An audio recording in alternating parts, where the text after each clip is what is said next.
Quem estava dormindo vai acordar, amém? Chacoalha quem está perto de você e fala para ele: acorda, meu filho. Aleluia. Vamos orar?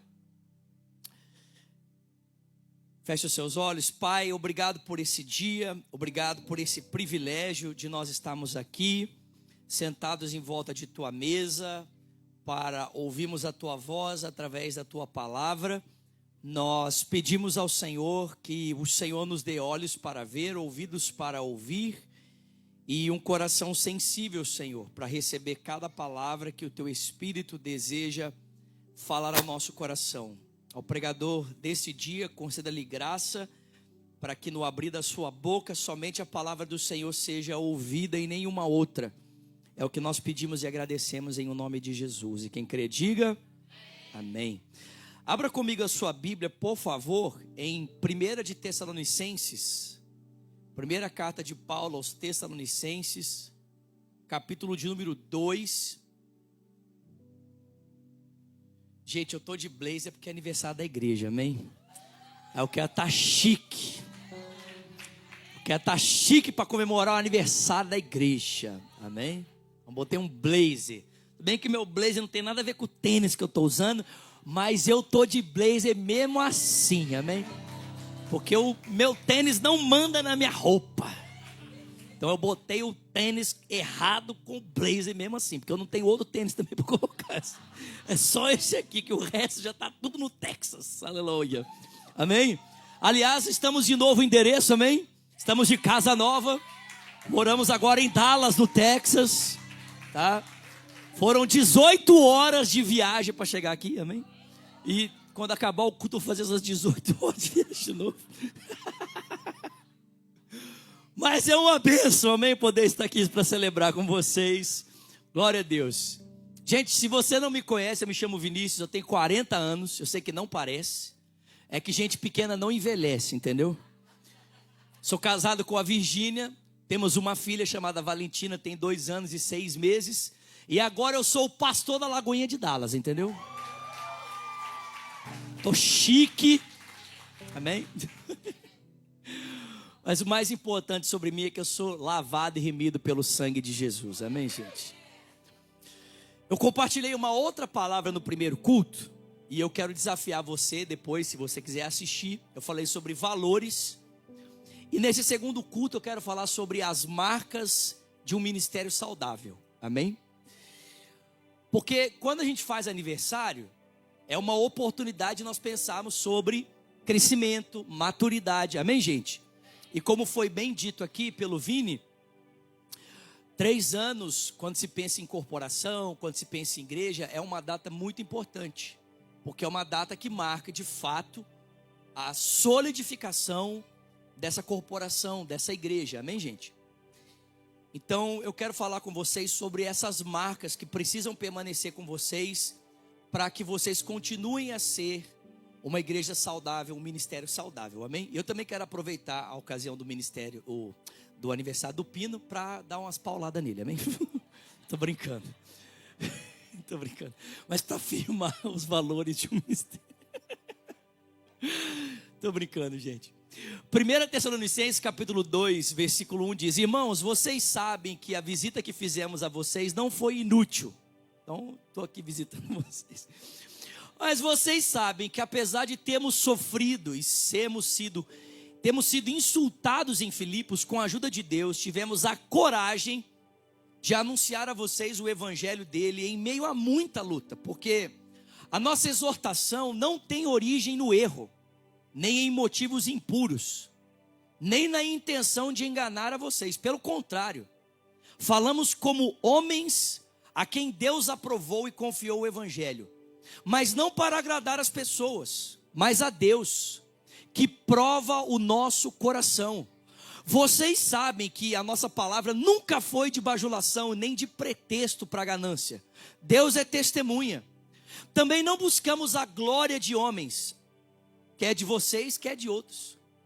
Embora como apóstolos de Cristo pudéssemos ter sido um peso, fomos bondosos quando estávamos entre vocês, como uma mãe que cuida dos próprios filhos.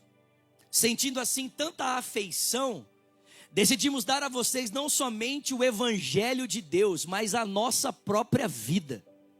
Porque vocês se tornaram muito amados por nós. Irmão, certamente vocês se lembram do nosso trabalho esgotante, da nossa fadiga para pregar o evangelho de Deus a vocês. Trabalhamos noite e dia para não sermos pesados a nenhum de vocês. Tanto vocês quanto Deus são testemunhas de como nos portamos de maneira santa, justa e irrepreensível entre vocês os que creem.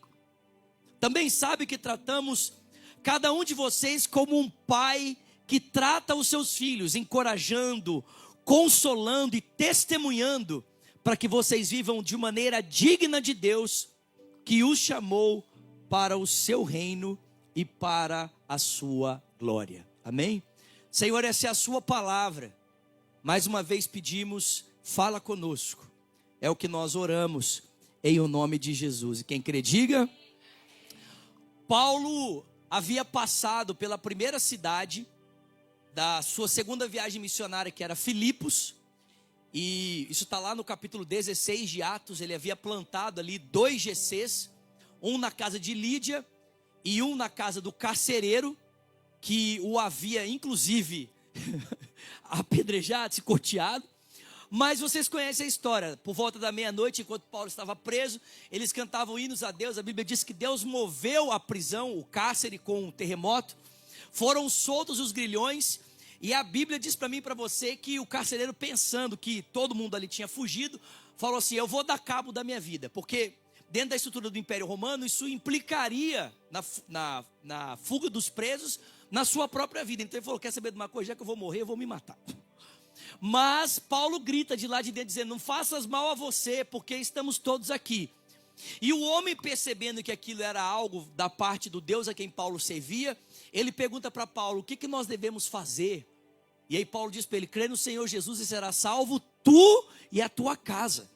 E naquele dia esse homem se converte, a família dele se converte, e o segundo GC é deixado ali. E Paulo então vai deixar a cidade de Filipos, e ele vai então pregar o evangelho em Tessalônica. Mas diferente do que aconteceu em Filipos, Paulo permanece pouquíssimo tempo em Tessalônica, 3 meses.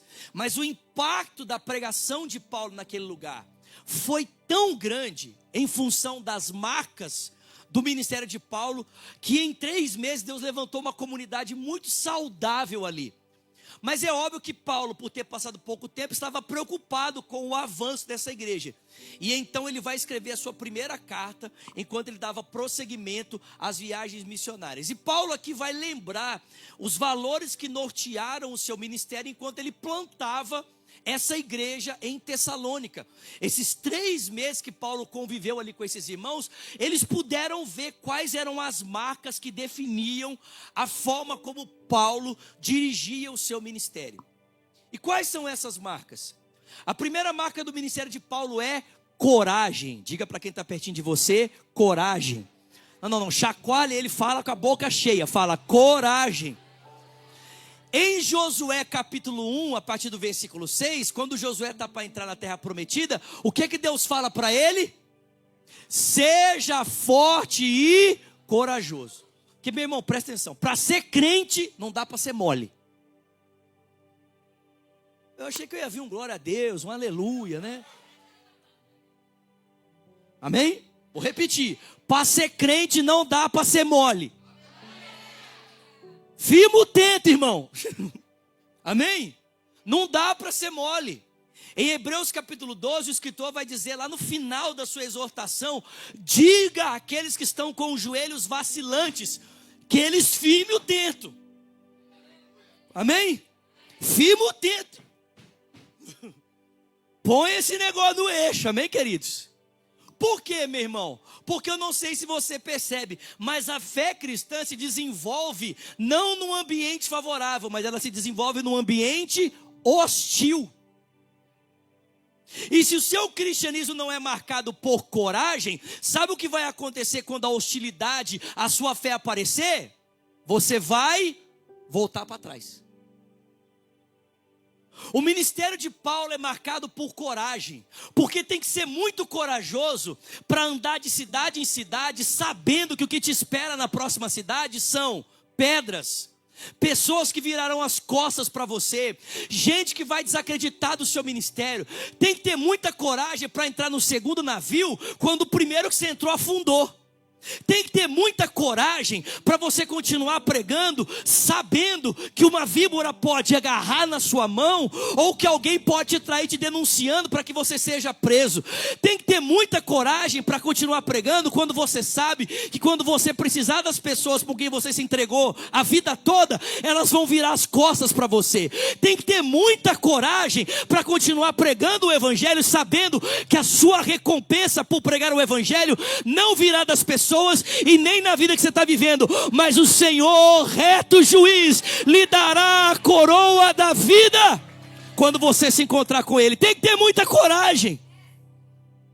Paulo diz: as marcas do meu evangelho entre vocês é coragem. E como essa coragem foi provada?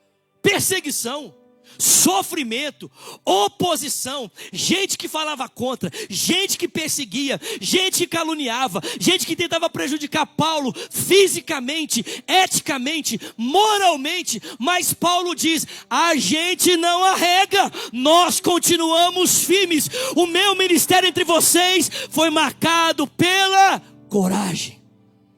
Chacoalha quem está perto de você e fala para ele: coragem. Coragem, vaso. Aleluia. Mas às vezes, vamos ser honestos, falta coragem.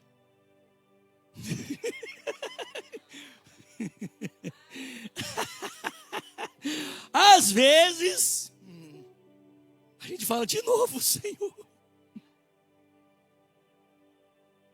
E quando falta coragem, o que fazer? Porque esse homem chamado Paulo, que diz que as marcas do seu ministério eram coragem, também o dia desesperou da sua vida. Na sua segunda carta aos Coríntios, esse Paulo disse que quando preso em Éfeso, enfrentou tamanha oposição. E se você quiser ler um pouco sobre isso, você pode ler Atos capítulo 19 e 20. Paulo enfrentou tamanha oposição em Éfeso, que diz o texto que ele chegou a desesperar da sua vida. Esse homem que em Tessalônica bate no peito e diz aos tessalonicenses: vocês sabem que o meu ministério foi marcado por coragem. Quando em Éfeso enfrentou uma oposição tão grande que ele pensou: e agora o que eu vou fazer? Quando falta a coragem, o que fazer? E Paulo diz: orem para que no abrir da minha boca seja-me dada coragem. Quando nos falta coragem, irmãos, a alternativa não é o retrocesso, a alternativa não é o abandono. Quando nos falta coragem, a alternativa não é jogar a toalha e dizer: eu não quero mais. Quando nos falta coragem, existe um lugar onde a coragem pode ser recobrada. Quando nos falta coragem, existe um lugar onde a coragem pode ser reestabelecida. E esse lugar não é na afirmação do nosso ego ou do nosso potencial.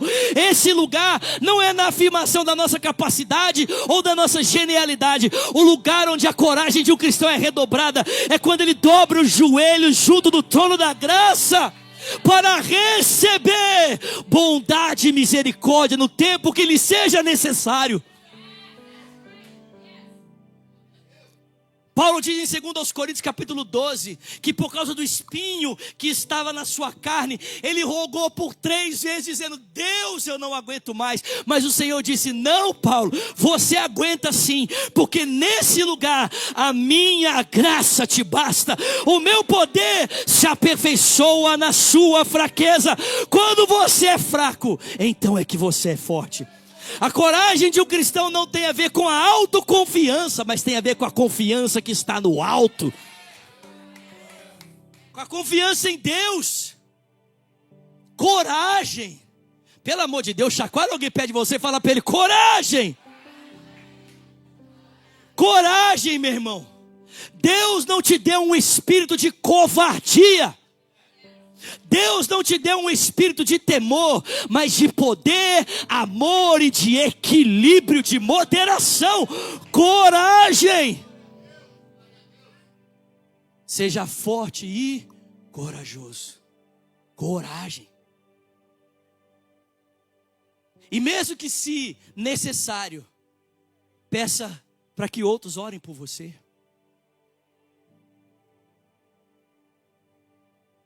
Como Paulo, diga a Deus, eu não estou conseguindo viver essa batalha sozinho. Eu preciso de coragem. Dá-me a coragem necessária, Senhor. E se necessário for, tome as mãos de alguém e peça a essa pessoa, ore comigo, porque eu preciso de coragem. Coragem. Eu digo para vocês, gente, que essa foi a minha realidade há poucos meses atrás. 6 anos que eu estou na América. O Léo me conhece do Brasil, temos uma longa amizade. Depois de 16 anos estabelecido em Belo Horizonte, o ministério consolidado, uma vida consolidada. 6 anos atrás, o Senhor falou com a gente, larga tudo e vai para a América. Eu falei, sério? Sério? E viemos para cá e nos estabelecemos em Orlando. Mas há alguns meses atrás, talvez 7 meses atrás, o Senhor começou a falar comigo, seu tempo em Orlando acabou. Seu tempo em Orlando acabou. Seu tempo em Orlando acabou. Eu quero te transicionar para um outro tempo. Quero te transicionar para um outro lugar. Eu falei para Deus, de novo não. Pô Deus, eu amo Orlando. Moro na melhor cidade do mundo. Aqui tem a Disney. É melhor para mim. Dá licença, quem está pregando sou eu. Se quisesse a sua opinião, eu tinha pedido, tá? Tô brincando. Minha filha ama o Mickey. A Aline sabe. Mas Deus falou assim, meu filho, não tem Mickey que te segura nesse lugar. Eu estou te empurrando. Mas o que faltava, irmãos? Faltava coragem.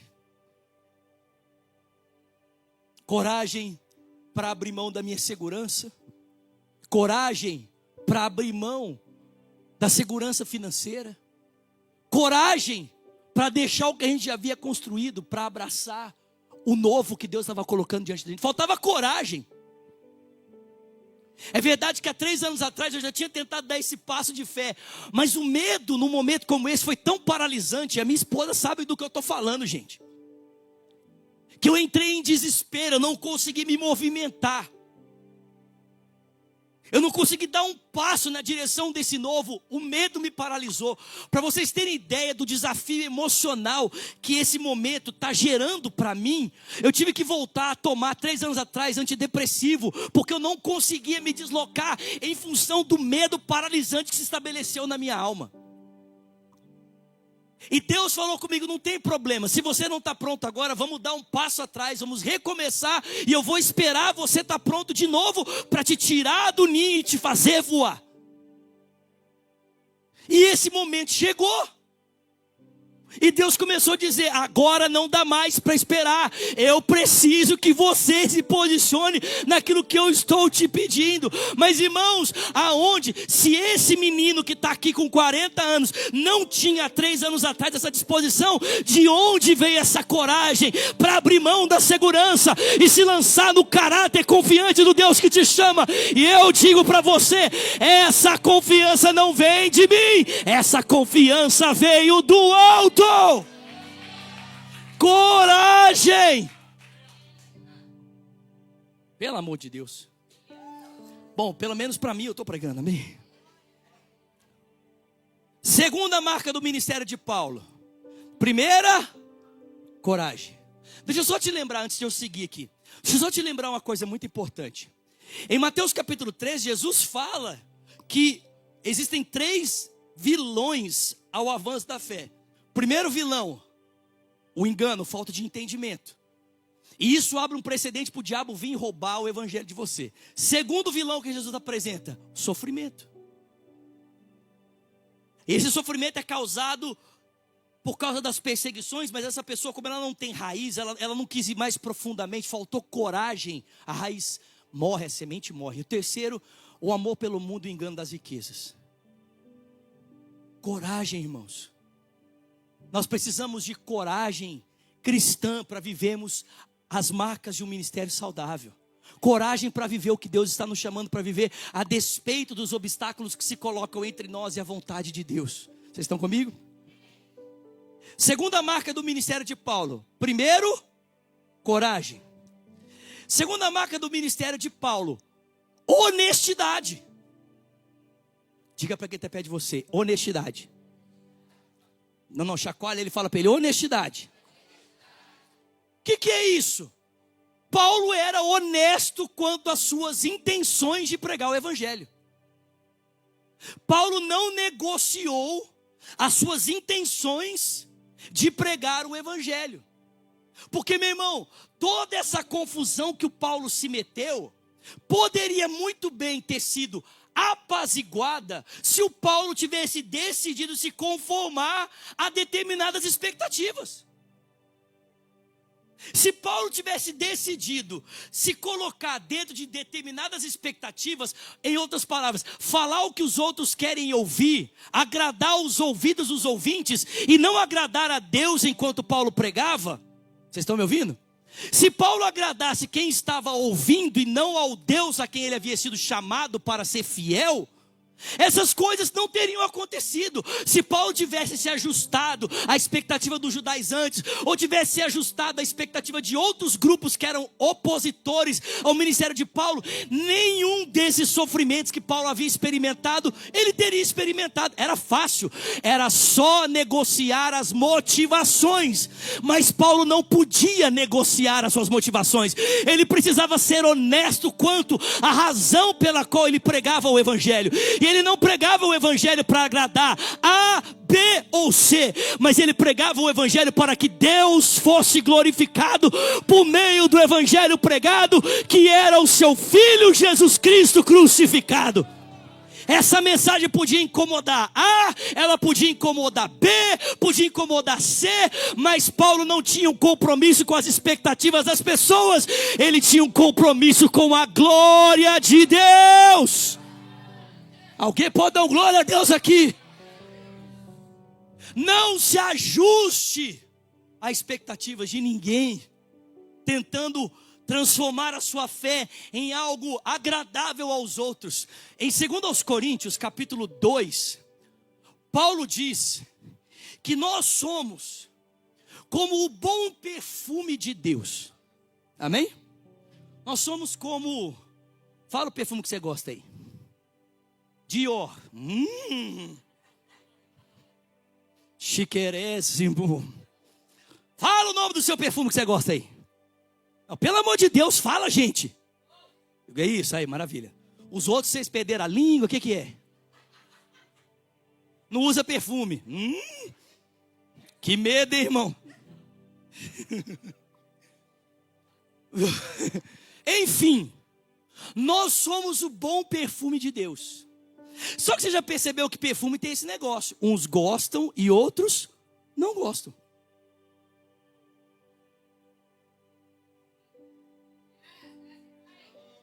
Paulo fala isso.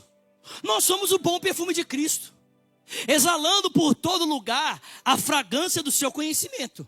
Só que para uns nós somos cheiro de vida, para outros nós somos cheiro de morte.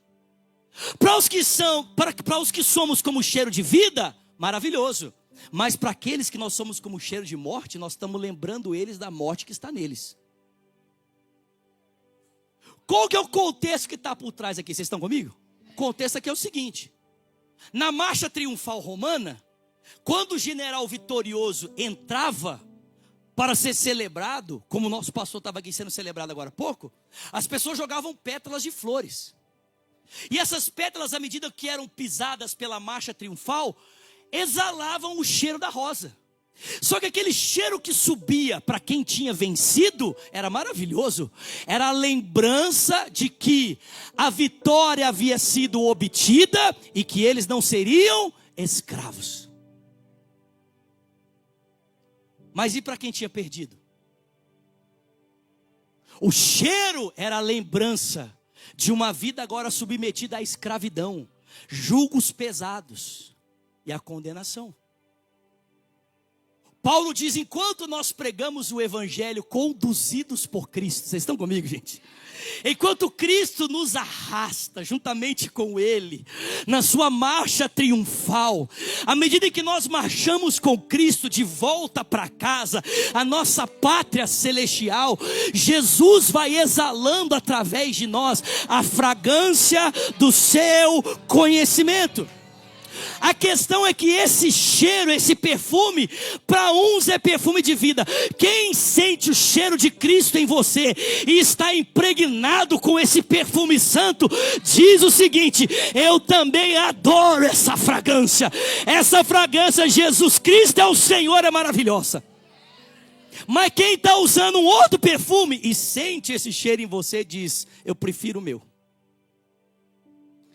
E aí você vai mudar a fragrância para agradar quem está sentindo o cheiro? Paulo diz, eu sou honesto. Eu não posso negociar o meu coração. Porque Jesus, Ele não tem só a minha boca para pregar. Ele tem uma vida toda que Ele comprou para Ele. Meu coração é dele. Eu sou honesto. Vocês estão comigo? Fala comigo, honesto. E a terceira marca do ministério de Paulo está aqui nos últimos versículos. Paulo vai dizer, em primeiro lugar, coragem. Em segundo, honestidade. Amém? Terceira marca, sacrifício. Sacrifício. E como é que Paulo exemplifica isso? Ele diz que ele foi para os Tessalonicenses como um pai ou como uma mãe. Cadê os pais e as mamães aqui? Vida de pai e mãe é vida do quê? Sacrifício. Vida de pai e mãe é se doar o tempo inteiro pelos filhos. Vida de pai e mãe é se entregar por filhos que talvez não retribuirão a você toda a entrega que você deu para eles. Vida de pai e mãe é abrir mão dos seus sonhos e dos seus direitos para satisfazer sonhos e direitos dos seus filhos. Eu sei o que é isso. Eu tenho uma filha. Eu confesso para vocês que dessa mudança toda, o que mais me doeu foram as mudanças que eu tive que fazer na vida da minha filha. Antes de eu ir embora, no último dia que eu estava na minha casa, eu entrei no quarto da minha filha, eu vi o quarto dela vazio. E meu coração ficou pequeno. Eu saí de lá correndo porque eu não queria chorar. Porque eu fiquei pensando, Deus, eu lutei uma vida toda para poder dar isso aqui para minha filha. E agora, eu estou tendo que tirar tudo dela. Para poder levar ela para um novo lugar, novas pessoas. Para começar uma outra história, por causa da sua missão na minha vida. Pais sofrem pelos seus filhos, pais oram pelos seus filhos, pais se entregam pelos seus filhos, pais se sacrificam pelos seus filhos. A marca de um ministério genuíno na vida de Paulo era como de um pai. Paulo exemplifica isso porque por pregar o evangelho, Paulo tinha o direito de receber pagamento. Jesus disse, e Paulo prossegue afirmando as palavras de Jesus, que aquele que vive do evangelho deve comer do evangelho. Amém, gente? É um direito. Paulo afirma que ninguém deve atar a boca do boi enquanto ele está trabalhando. Mas Paulo diz, isso o Senhor não disse a respeito do boi, mas a respeito do trabalhador. Isso não é um mandamento apenas para o animal, isso é um mandamento humano. Todo trabalhador é digno do seu salário. Aquele que vive do evangelho, coma do evangelho. Só tinha um problema. Qual que era o problema? É que Tessalônica estava acostumada a receber filósofos itinerantes que chegavam na cidade, expunham as suas ideias a troco do quê? Dinheiro. Paulo não queria correr o risco de ser comparado a esses falsos pregadores, a esses filósofos itinerantes. E para não correr esse risco, ao invés de reivindicar o direito, Paulo disse: eu vou ser para eles como um pai e como uma mãe. E sabe o que ele foi fazer? Ao invés de reivindicar o dinheiro, ao invés de reivindicar o direito, ele foi trabalhar para poder se sustentar, para poder ter condições de pregar para eles, sem ser um peso para eles, para que a sua forma de viver pudesse validar a mensagem que ele compartilhava.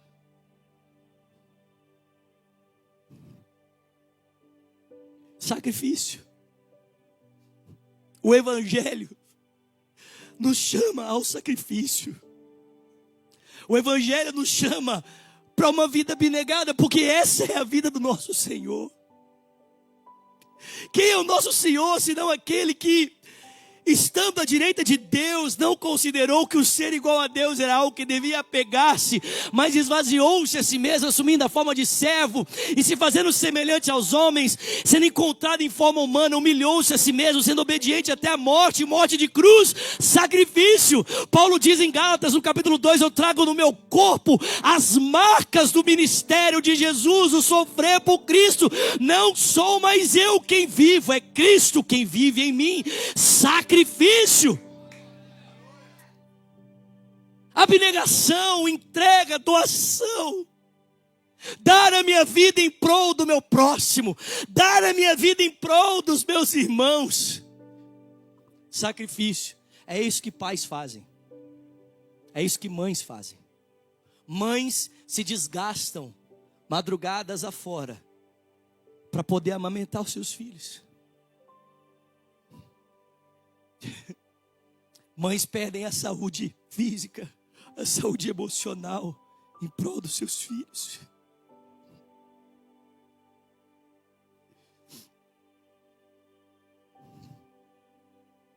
Essas são as marcas do ministério de Paulo, sacrifício. E essas são as marcas que essa igreja precisa ter.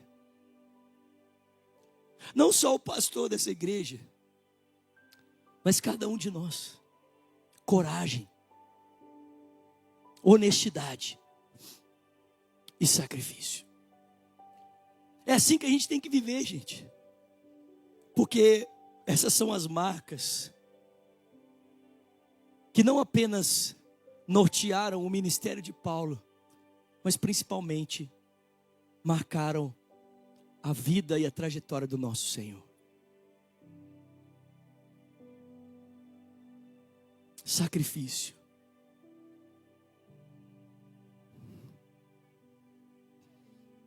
Sacrifício.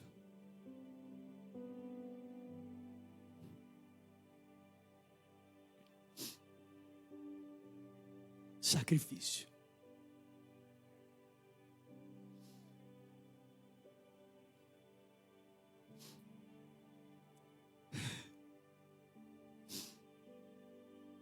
Eu falei no primeiro culto, eu vou terminar dizendo isso. Eu tenho 20 anos de ministério pastoral. Essa é a segunda igreja que eu vou pastorear. A primeira é que eu vou plantar desde o princípio.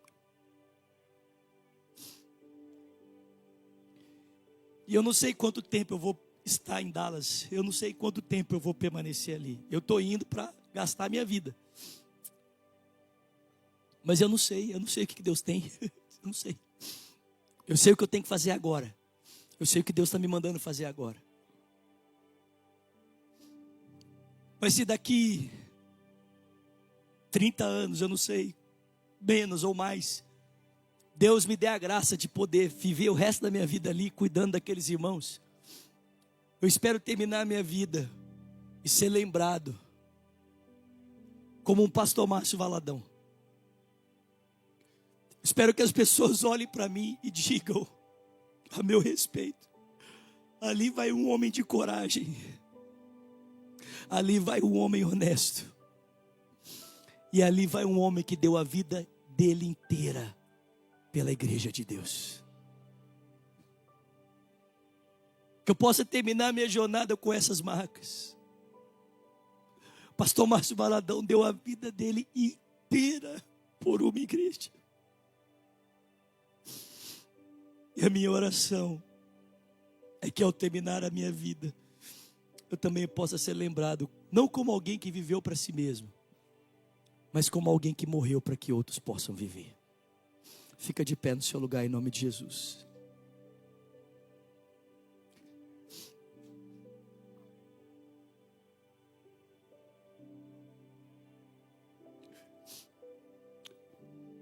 Quem é pai aqui vai entender o que eu vou falar.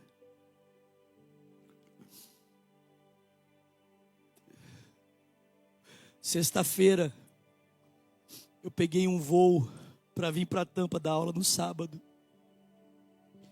E por causa dessas mudanças, dessa correria toda, eu estou ficando pouco tempo em casa com a minha filha. Minha filha está sentindo muito a minha falta. Minha filha é muito apegada comigo. E na hora que eu estava saindo para ir para o aeroporto, ela abraçou as minhas pernas. Ela falou: papai, não vai. Eu estou com saudade. Eu falei para ela: filha, papai tem que ir.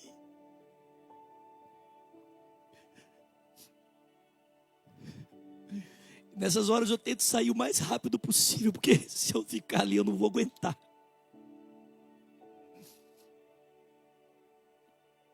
E eu peguei ela no colo, eu falei: daqui a pouco o papai está de volta, está acabando, espera só um pouquinho, está acabando essa correria. Perdoa o papai, está acabando. Naquela noite ela não conseguia dormir. Ela foi dormir mais de 2 horas da manhã. Minha esposa falou: Valentina está sentindo muito a sua falta. A minha oração é o que o Pino falou. Gente, vocês acham que para nós o desafio é colocarmos valores no altar? A vida ministerial é uma vida de muita renúncia. Nem sempre você consegue ter o tempo que você gostaria de ter com a sua esposa, com a sua família. Muitas vezes nós temos que abrir mão de benefícios nossos para poder atender realidades dos irmãos. Mas a minha oração é para que Deus possa olhar para tudo isso. Não as pessoas, Deus.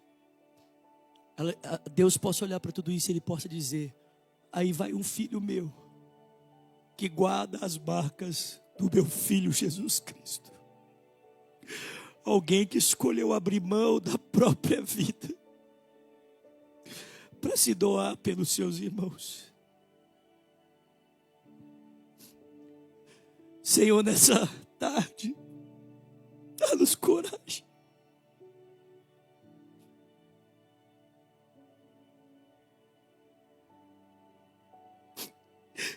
Dá-nos coragem, Senhor,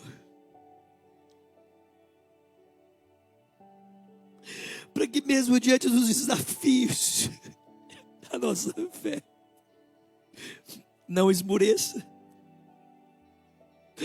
Faça-nos honestos, Deus, não nos deixe negociar as motivações para as quais nós vivemos para o Senhor.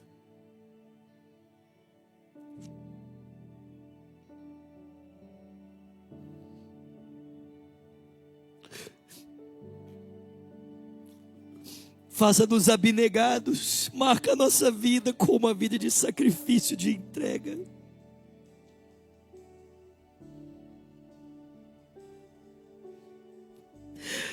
Que essa igreja seja conhecida como aqueles irmãos de Atos de Tessalônica, que se doavam, se entregavam,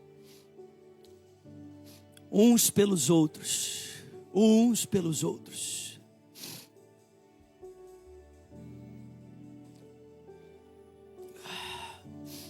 Faça isso, Senhor.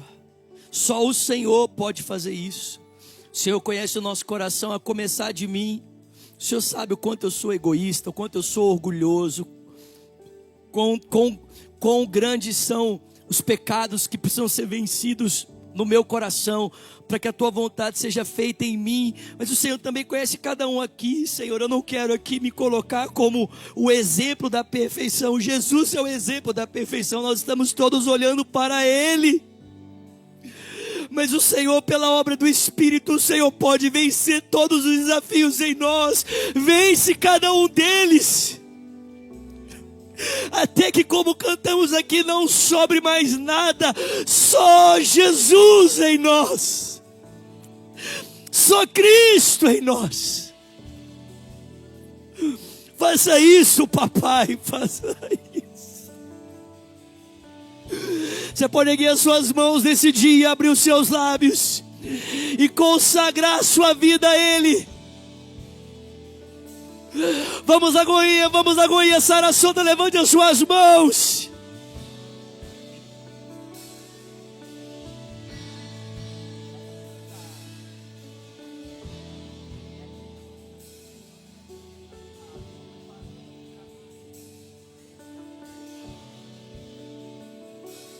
Levante as suas mãos ao Senhor. Vamos cantar. Estou preparando um caminho, endireitando as veredas,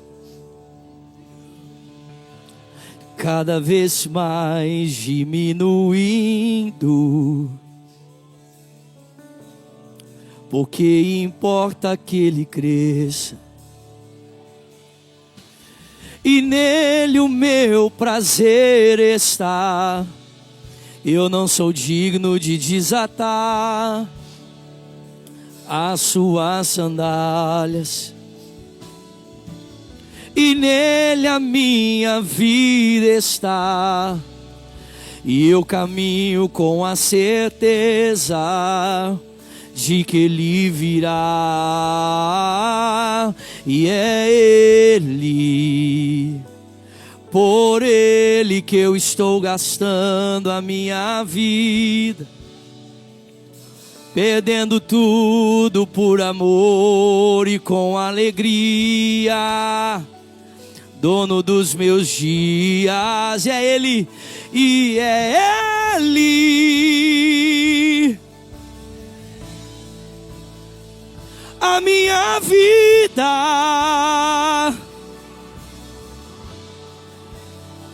e com alegria, dono dos meus dias, e ele virá, soberano em poder, ele virá, e o governo está nele.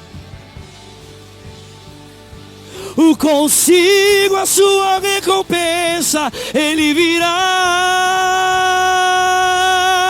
soberano em poder, e o governo,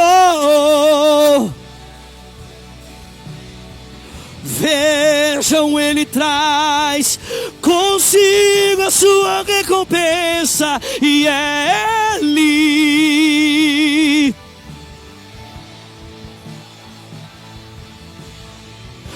perdendo tudo, e com alegria, dono dos meus dias.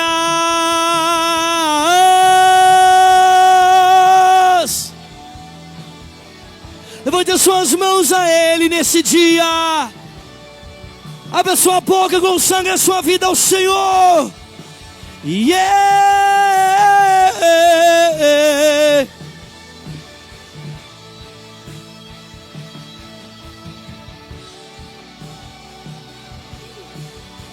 Diga, ele virá, e ele virá,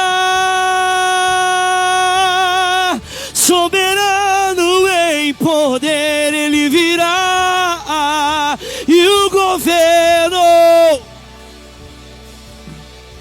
vejam, ele traz consigo, ele virá, soberano, ele virá,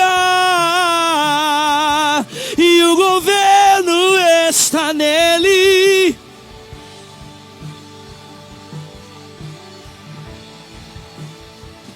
E é Ele, por Ele que eu estou gastando a minha vida, perdendo tudo, dono dos meus dias. E é Ele.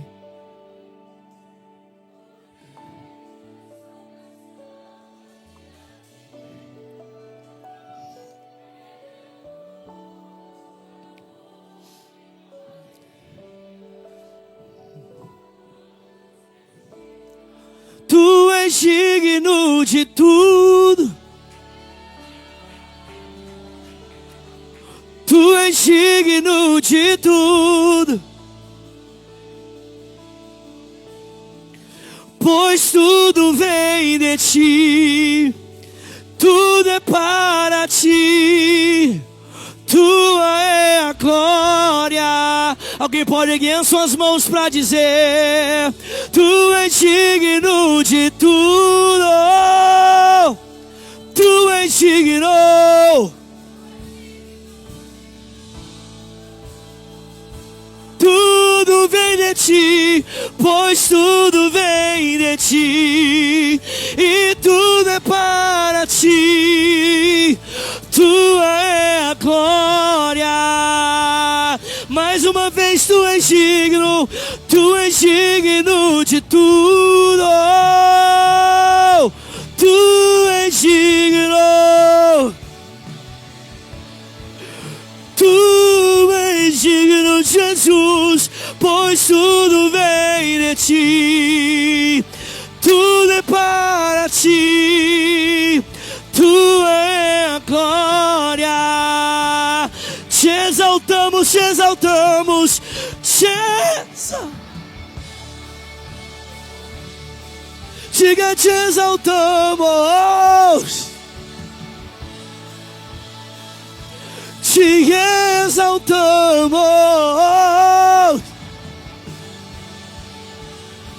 Oh Senhor, oh Senhor, te exaltamos, te exaltamos, te exaltamos.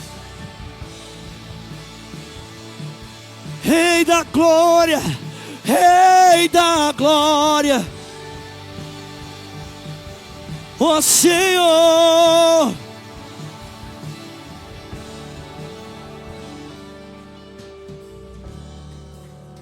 Te exaltamos.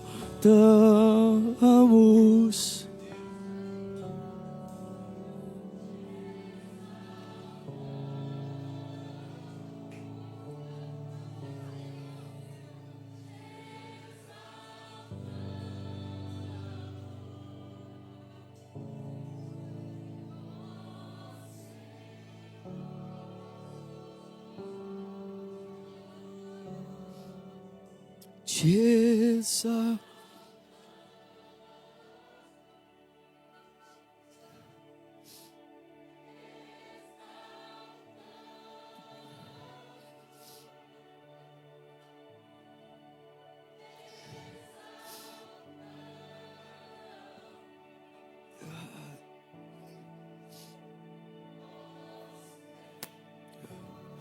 Com seus olhos fechados, suas mãos sobre o seu coração. Por favor, todos com os olhos fechados, suas mãos sobre o seu coração.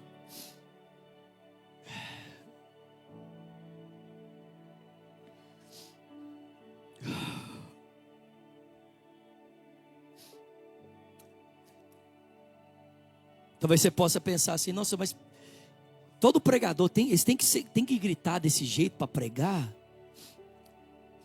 A questão é a seguinte: quando você está defendendo uma coisa que você ama muito, é impossível você não ficar assim, né? Por causa daquilo que você ama.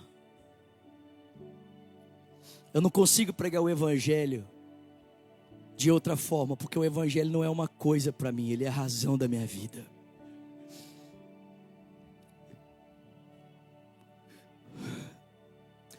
Ore comigo dizendo: Senhor Jesus, nesse dia eu abro meu coração e eu te entrego a minha vida.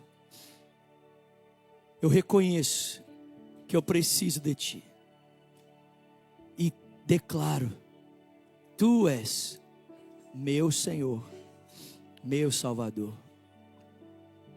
Ore também dizendo: e eu, Jesus, que um dia andei contigo, mas eu me afastei. Nesse dia eu me arrependo e eu volto na certeza de que o Senhor me recebe. Seus olhos fechados, suas mãos sobre o seu coração, por favor. Se há alguém aqui nesse auditório que fez essa oração pela primeira vez, dizendo: eu quero entregar minha vida a Jesus, ou quem sabe você diz: eu quero voltar para Jesus hoje, ou talvez você está tomando essa decisão pela internet. Se você está aqui nesse auditório, eu vou contar até 3. Eu queria muito que você levantasse uma das suas mãos, se você quiser. Eu quero te ver, eu quero te conhecer, e se você deixar, eu quero orar por você. E pela internet você vai digitar hashtag eu decido por Jesus. Nós também temos gente online, também queremos conhecer você e orar por você. Então vamos lá? 1, 2, 3. Levante uma das suas mãos. Tem alguém aqui nesse dia que diz: eu quero entregar minha vida a Cristo? Ou você diz: eu quero voltar para Jesus hoje? Levanta uma das suas mãos. Eu quero ver você, quero conhecer você. Pai, obrigado pela tua palavra. Obrigado por esse tempo maravilhoso aqui. Obrigado por esses 3 anos de Lagoinha Sarasota. Obrigado pela vida do Lucas, pela vida da Letícia, essa família, Senhor. E todas as demais famílias aqui que fazem parte desse projeto chamado Lagoinha Sarasota. Pessoas que ao lado do Pino e da Lei estão se desgastando pelos irmãos. Gente que abre mão de final de semana.